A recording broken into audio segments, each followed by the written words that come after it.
Prophet said, لا تقوم الساعة حتى تزول الجبال عن أماكنها. The end of time won't come until you see mountains removed from their places. When I was in Mecca, there's mountains have been removed from Mecca. Quwa'iqan, one of the mountains that's known as the Ahad al-Akhshabain.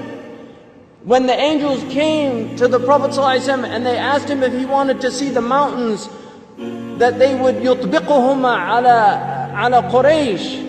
One of them was Abi Qubays and the other was Quwa'iqan. Quwa'iqan has been removed. It's gone. It's no longer there. The mountain is gone. A mountain that the Prophet ﷺ walked in its shade. A mountain that the Prophet ﷺ probably climbed as a boy.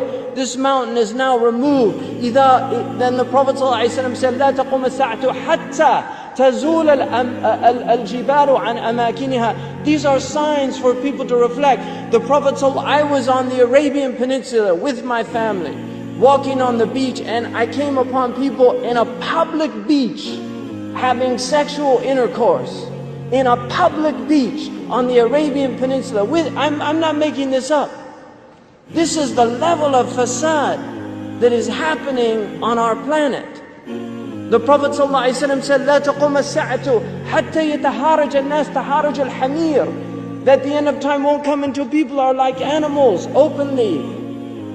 He said, sallallahu alayhi wasallam, that one of the signs of the end of time is civilized people would walk with their thighs exposed in the marketplaces. بادية الأفخاذ في الأسواق.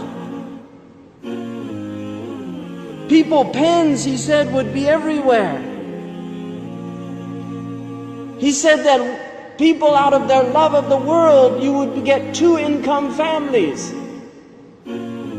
That people would be two-income families. That he said a woman will out حرصا على الدنيا تعين زوجها على التجارة. Out of love for this world, she'll work like her husband to earn livelihood, neglecting the children.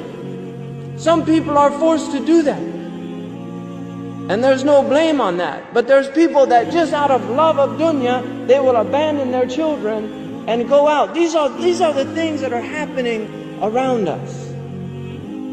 He told us that towards the end of time, you will see the people of the ala, ri'asha yatatawaluna fil bunyan. He said there will be poor people who were the desert people, and they were poor and they were taking care of goats and animals, and then they'll begin to build huge buildings. These are signs before your very eyes. We're seeing signs of our Prophet ﷺ. He told us that you will see the buildings of Mecca reach the mountaintops. The buildings of Mecca will reach the mountaintops.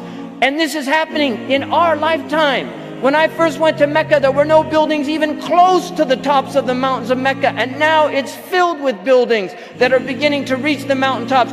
I was on one of the tallest mountains in Mecca, and you can see the clock tower now surpasses the mountains. The Prophet ﷺ said in a hadith, he said, إِذَا رَأَيْتُمْ مَكَّةَ بُعِجَتْ كَظَائِمًا. If you see Mecca, if you see its mountains with holes pierced through them, this is what it means.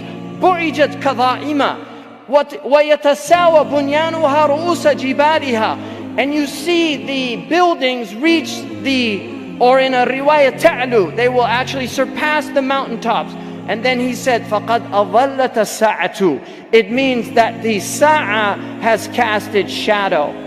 Imam As-Suyuti says in this, هِيَ عِبَارَةٌ عَنْ دُنُوَ السَّاعَةِ. It means that the hour is near, it's coming close. But if you took that literally, and in hadith tradition, in the usuli tradition, asrul kalam al-haqiqa, that if the Prophet says something, you should always interpret it literally, unless there's a reason to go to a metaphorical interpretation.